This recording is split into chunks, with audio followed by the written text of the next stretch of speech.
Srimad Bhagavatam, Canto 3, Chapter 16, Text 18, Translation. You are the source of the eternal occupation of all living entities, and by your multi-manifestations or personalities of Godhead, you have always protected religion. You are the supreme objective of religious principles, and in our opinion, you are inexhaustible and unchangeable eternally. Purport. The statement in this verse, Dharma Paramo Guyaha, refers to the most confidential part of all religious principles. This is confirmed in Bhagavad Gita. The conclusion of Lord Krishna in his advice to Arjuna is, give up all other religious engagement and just surrender unto me. This is the most confidential knowledge in executing religious principles. In the Bhagavatam also it is stated that if one does not become Krishna conscious after very rigidly executing one's specified religious duties, all his labor in following so-called religious principles is simply a waste of time. Here also the sages confirm the statement that the Supreme Lord, not the demigods, is the ultimate goal of all religious principles. There are many foolish propagandists who say that worship of the demigods is also a way to reach the supreme goal. But in the authorized statements of Srimad Bhagavatam and Bhagavad Gita, this is not accepted. Bhagavad Gita says that one who worships a particular demigod can reach the demigod's planet, but one who worships the Supreme Personality of Godhead can enter into Vaikuntha. Some propagandists say that regardless of what one does, he will ultimately reach the supreme abode of the Personality of Godhead, but this is not valid. The Lord is eternal, the Lord's servitor is eternal, and the Lord's abode is also eternal. They are all described here as Sanatana or eternal. The result of devotional service, therefore, is not temporary, as is the achievement of heavenly planets by worshipping the demigods. The sages wanted to stress that although the Lord, out of his causeless mercy, says that he worships the Brahmanas and Vaishnavas, actually the Lord is worshipable not only by the Brahmanas and Vaishnavas, but also by the demigods. Can you move there? Please. Tvata sanatano dharmo rakshyate tanubhistava dharmasya paramo guyo nirvikaro bhavan mataha. You are the source of the eternal occupation of all living entities, and by your multi-manifestations or personalities of Godhead, you have always protected religion. You are the supreme objective of religious principles, and in our opinion, you are inexhaustible and unchangeable eternally. So when saints and sages address the Lord, they usually glorify Him, and we can learn so much from their prayers to the Lord. And here Kumaras are speaking, and we learn about the supremacy of the Lord. We learn about His incarnations, which are described here as Tanubihi, multi-manifestations. And we learn what is His business when He comes to the material world. Then they also took an opportunity to mention a couple of more qualities of the Lord, like that He is the supreme objective of religious principles, and that He is inexhaustible and unchangeable eternally.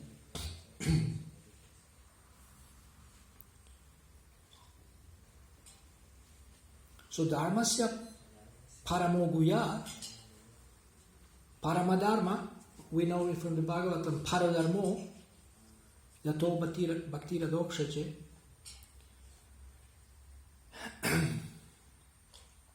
And Guya means confidential.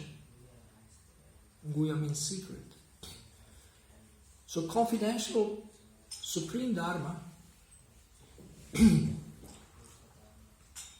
means supreme religious principles or supreme spiritual principles. And Bhagavad Gita is a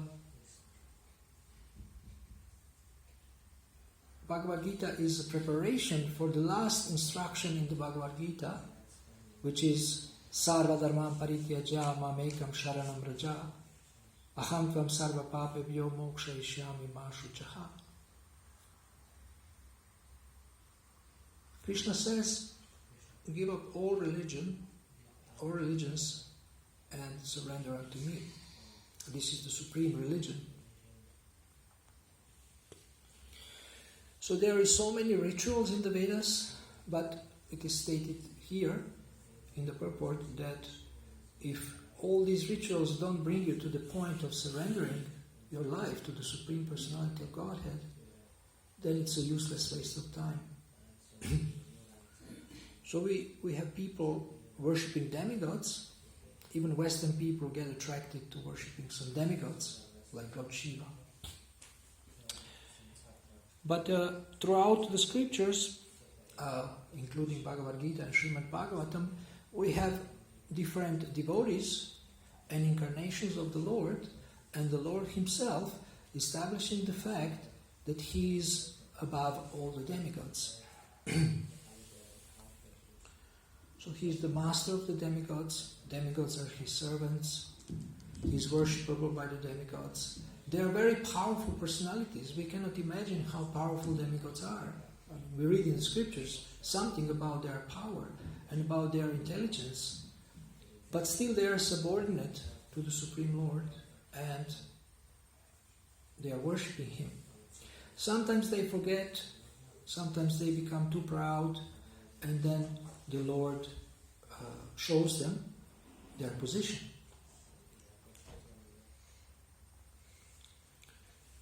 Now, this word rakshate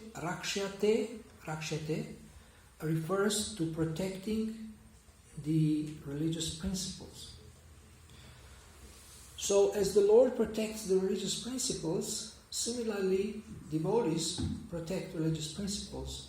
Devotees act as instruments in the Lord's hands, and they try to establish religious principles and then protect them. So in our Krishna consciousness movement, Srila Prabhupada has given us some standards and established standards of behavior, standards of service, standards of dealings, many kinds of standards of deity worship, standards of Vaishnava behavior or Vaishnava etiquette, standards of financial dealings, standards of leadership and management. And devotees in this movement are trying to follow these standards, and sometimes standards tend to deteriorate. They start to deteriorate because Maya creeps in, then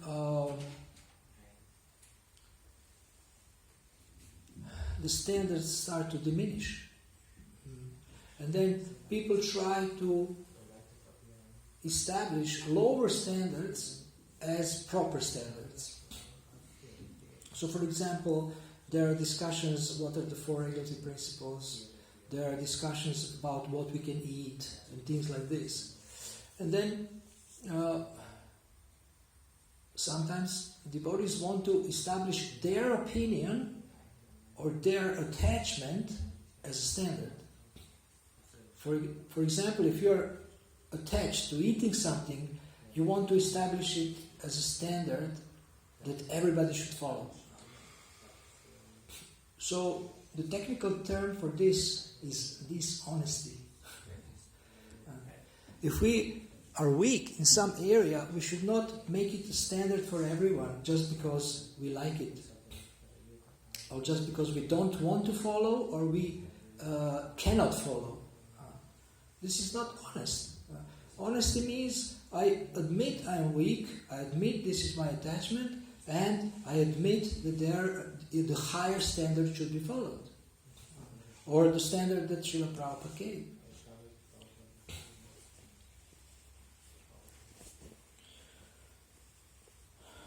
So most of us have a long way to go to just becoming honest, what to speak of becoming a devotee. So what does it mean to be honest? I was looking in Srila Prabhupada's teachings, what does it mean to be honest? And I was looking for something that we hear, like, don't lie, don't cheat, don't steal. But he didn't say that. Of course, this is implied, we don't exclude that. But he said, Bhoktaram yagya tapasam sarvaloka maheshwaram sukhridam sarva bhutanam gyatvam shantim richati. He said that acting according to these three principles from the 29th verse of the 5th chapter of the Bhagavad Gita, this verse is sometimes described also as a peace formula.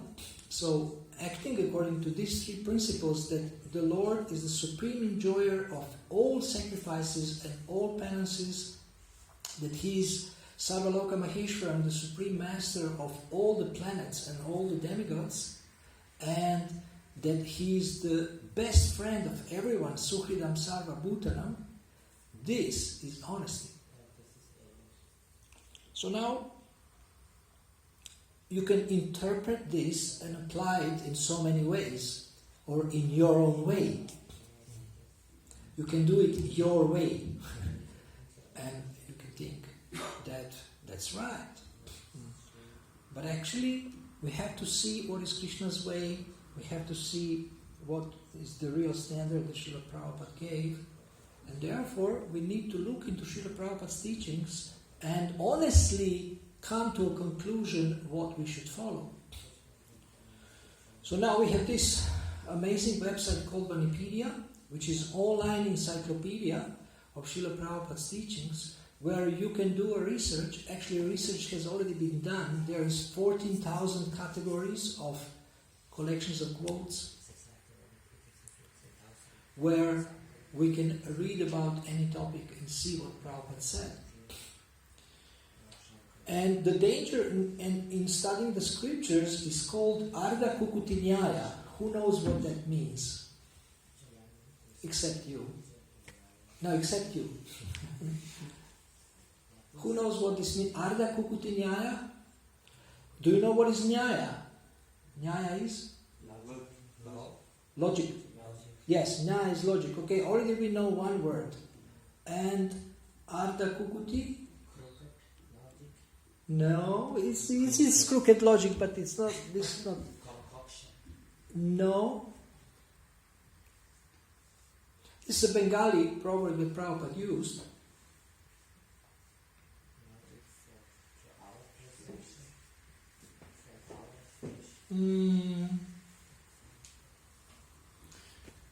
Okay, so what? It is speculative. It is speculative, but it's specific. Prabhu? No? I thought it was something, I thought it was, no, I thought it was like, speculation. It's the logic of a headless hen, or a chicken. The logic of a headless chicken. So, because a chicken, the back of the chicken is giving eggs, you keep the back, but because the head is eating, you cut off the head. So how this refers to the scriptures? You take the part that you like and you say, I'm following the scriptures. And then you neglect everything else. So therefore, we should try to look at all the quotes about one topic and then draw an honest conclusion about what we should follow and what we should not follow. Honest conclusion, as far as our intelligence goes. And if we discuss among several devotees, we can probably come to a conclusion.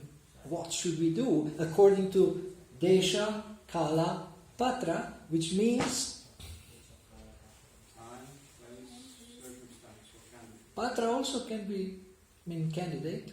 Yeah? Time, place, circumstances, time, place, candidates. As honestly as we can. A big problem of the conditioned souls is cheating.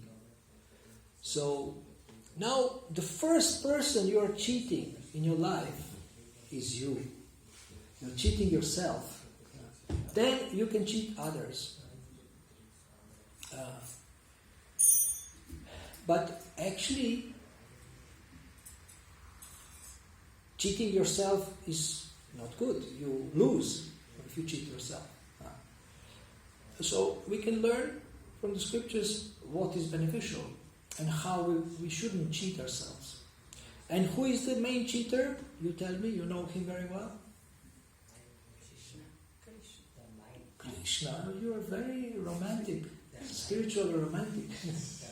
The mind is the greatest cheater. He is the king of cheaters. Yeah. King. So our mind, Krishna is always, he is the best in everything. Krishna is also thief, butter thief. And who knows the Sanskrit? No, please. You are not allowed to speak. You know everything. And I heard that, is it you? Prabhu, is it you? Who had this name? No? Somebody told me their initiated name was Makanchor. It was not you. We had to go in Switzerland with that name. Now. Well, a year ago. But there was somebody who changed his name. He took reinitiation. Oh. I was thinking, that was you, huh? He also thinks it was you. Adinath. Somebody told me. Prabhu. He told me. He told you the wrong thing. Maybe because I did so much lying on Sankara. Okay. Anyway, Krishna's cheating is something different, but our mind's cheating is something different. Our mind cheats us in a way that we become degraded, that we become, we surrender to Maya, and then they want to cheat others also. Tamar Krishna Goswami asked Srila Prabhupada, what are the qualities of a leader? And he said, one who does not cheat, one who is not in illusion, one who has perfect senses, and one, what's the fourth one? One who is surrendered to Krishna. There's 4 defects of a conditioned soul, so he said one who make mistakes. Yeah, make mistakes. Okay, you said that already, I think. I said? Cheat, mistakes, I think delusion and senses. One who... Imperfect senses. I said everything. Yeah, I the didn't... perfect leader, perfect leader is devoid of those. Devoid, yes. So I didn't only say who makes mistakes, so now we have everything. So one who doesn't do these 4 things, he's a perfect leader, Prabhupada said. So, and one of these qualities is cheating. So to be honest is so hard. First, to be honest with yourself. As you know, I'm doing life coaching for the last 17 years, and devotees sometimes come to me and say, Prabhu, I want to come to you for coaching. And then they don't come. Why? Because in coaching you have to confront yourself, your mind, everything you have to change. So you have a conversation. It's not that you confront me, but we will speak in such a way that you will have to face what you don't like to face. So if you cannot face what you need to face with somebody else, maybe it's embarrassing because you think they will think you're bad or they will judge you, then you can confront yourself on paper. you write it down. And then you look at this and see, this is me, my God. Do I want to be this? I'm envious. I have a cheating tendency. I don't like anybody. I overeat, oversleep. I overpromise, underdeliver. so many faults you can find in yourself. And if you don't know what are your faults, you can ask others. Some of them will very enthusiastically tell you what they see in you to help you heal. So it may be friends who are not too envious.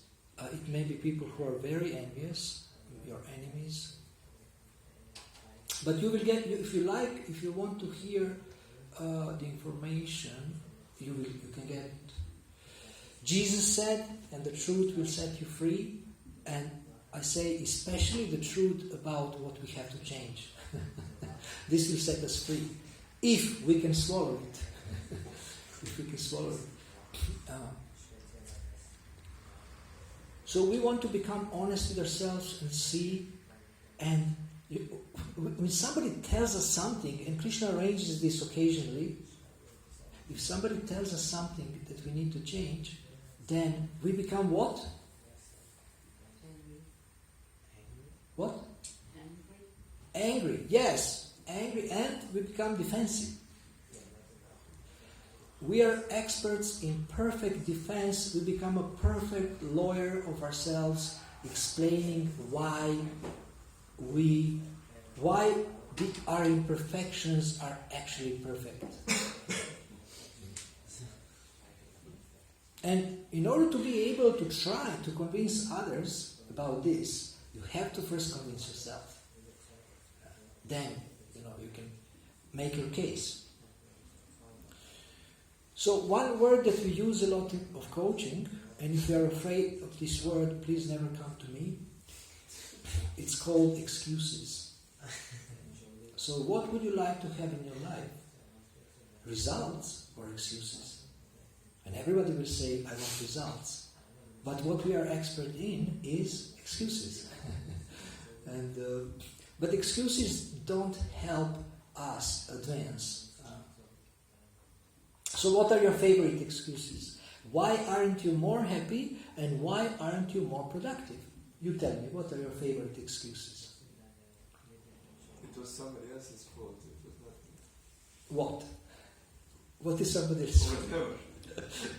Because you are not happy. Okay, why aren't you more happy? I gave you 2 questions, that's too much. Yeah? One of my favorite excuses is I am fallen. I am fallen, it's Kali Yuga. I am fallen. Yeah, I'm very fallen. Prabhu, don't expect of me too much. Don't expect from me too much. Yes? No, you didn't. No, she don't excuses. Okay. Other excuses, why aren't you more happy? Health problems. Health problems. This sounds like a good reason. Okay. So can we be happy and sick? How many of you are able to be sick physically and happy mentally and emotionally? Okay. Okay, more excuses? Okay, let's speak about something else. What? I'm not surrendered the way as it has to be.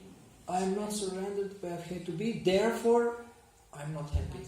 Oh, that's nice excuse. This is something you can work on. Okay, another. Why you are not preaching? Or why are you not preaching as much as you could? Because I am not yet qualified. I'm not qualified. I love this. This is the top excuse. This is really top. I'm saying this for 25 years. Okay, I'm not qualified. This is why I cannot preach. Anything else? I'm not yet inspired.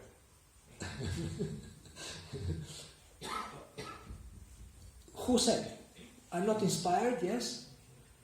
Yes? Or I have not self-realized the knowledge, so I cannot preach. I cannot self-realize knowledge. So Yes? Yes? Maya ist zu stark, könnte beeinflussen. Maya is too strong. She can. Ma is too strong, how can I preach? Yes, Prabhu? Because I don't care about anyone else except myself. Oh my God. This is not an excuse, this is the truth. I don't know about you, but this is the truth about most of us. Oh my God. It's good, this is recorded. You will go in history. Wow, you have really powerful ones. More? Why we don't preach? I'm busy. I'm busy with the Pujari service. Pujari service or other things. Other things, okay? I'm busy. No time. No time. Time. Yes? No time for anyone else. Except Except myself. except my else. Except myself. Okay. Wow, you have really, from the altar we have got the best. Always. Yes, Prabhu? I have not enough knowledge. Oh yeah, I have to go to Bhakti Shastri, Bhakti Vaibhava, Bhakti Vedanta and Bhakti Sarvabhauma. Then I can preach. So it will take me 10 years. Yeah. Yes? Ich bin zu müde dafür. Yeah, I am too tired for that. Oh, you have too much transfers.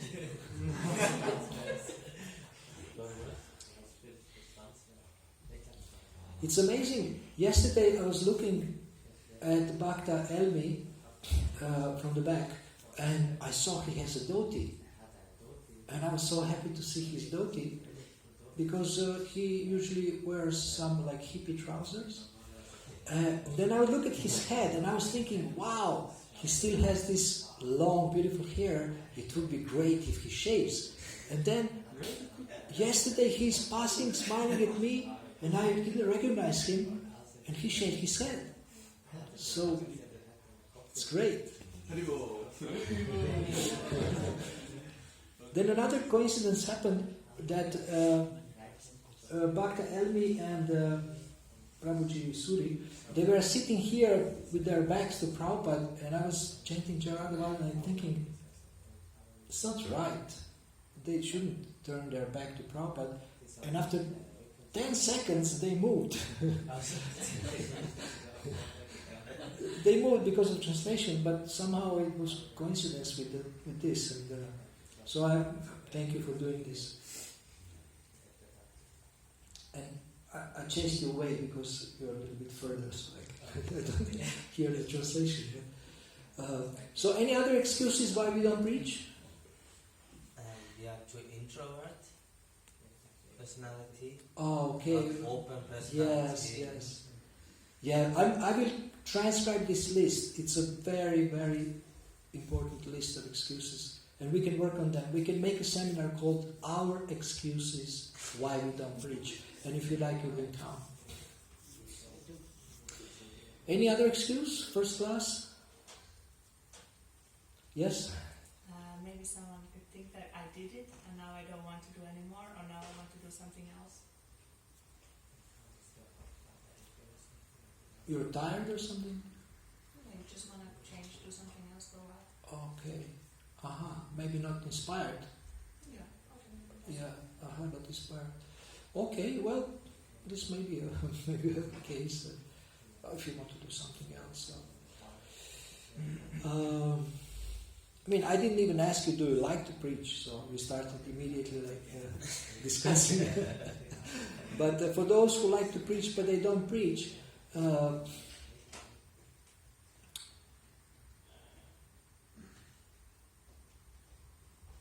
I'm not a senior devotee. How long have you been in Krishna consciousness? About 20 years. And everybody who was senior when I joined, they are still senior to me. So, I cannot preach. It would be offensive to sit here.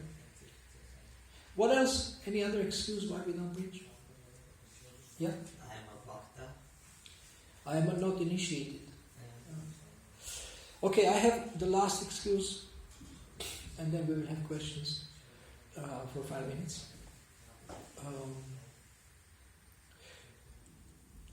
I gave class and people fell asleep, people went out, people looked at me very strangely, and I was fried.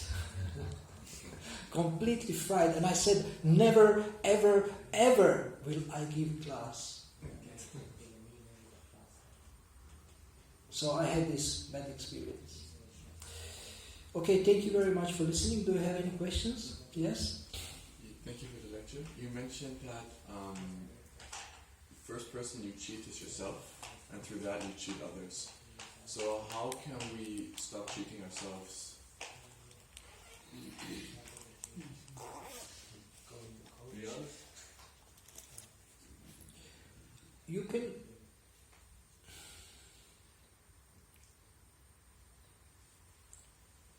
There is two ways. If you're strong, you can do it yourself. And if you're not strong enough, you need help. So you can set goals that will make you honest. And then you have somebody,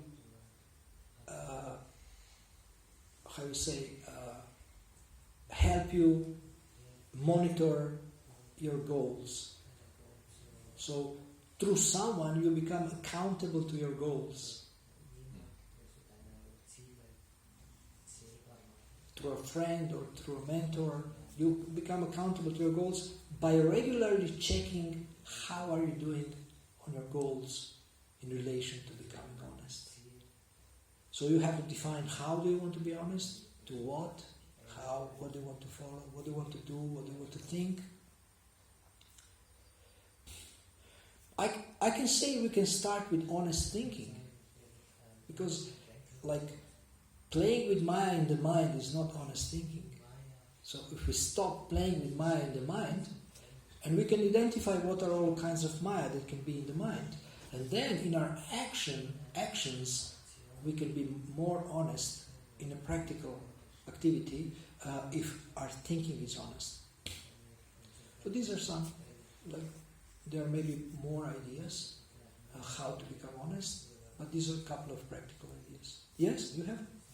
It says in Nectar of Instruction that it's essential to have a confidential person you can reveal your mind to. It says it's essential. Mm-hmm. Prabhupada says in the book. So on the road it's very difficult. So we need someone that is very close and a confidential person that can help us, because we can't see our own. Right. So someone whom we can trust you cannot institutionalize. If I'm senior, it doesn't mean you can trust me right away. So it has to be developed. But we also have to be honest in our desire to be honest. To change. And this is the first step. I honestly want to be honest. And then how you want to be honest. Yes? This brings up a question that I heard when I was in Vrindavan, and my Guru Maharaj was giving darshan to the Russian devotees, maybe about 50 or 100 Russian devotees, and one spokesman posed a question to Gopal Krishna Goswami that just came up in my mind, because it seems to be sort of neglected in our movement. I mean, possible that it's sort of built in. But let me get to the question. This devotee, very sweet brahmachari, listened to hundreds of people before he asked this question, because they have very little time with our Maharaj. So he said, how can we surrender and if we're still in fear of being exploited? Now, in this situation, I mean, the exploitation would be, you go to your authority, you speak your mind in confidence, and they twist it for some power advantage. So that's what I feel like that's what this Russian group were trying to ask Maharaj, and he didn't answer the question on, I would say, on a level like you're speaking on a level sort of like finding solutions and fixing things, and typical guru is their job to say chant the holy name and be happy, be prashnadam and do seva, never stop in your devotional service. But this is exactly a point where there needs to be hands-on work, and that's what you're doing. But I'm just wondering. Wondering what you would say, because there is a sort of built-in complex. You reveal to your mind, you reveal your problems or feelings or to somebody who actually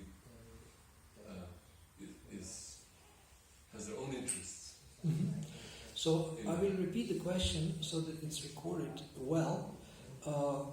Excellent question from a Russian devotee to Gopal Krishna Maharaj. How can we surrender when we still have a fear of being exploited?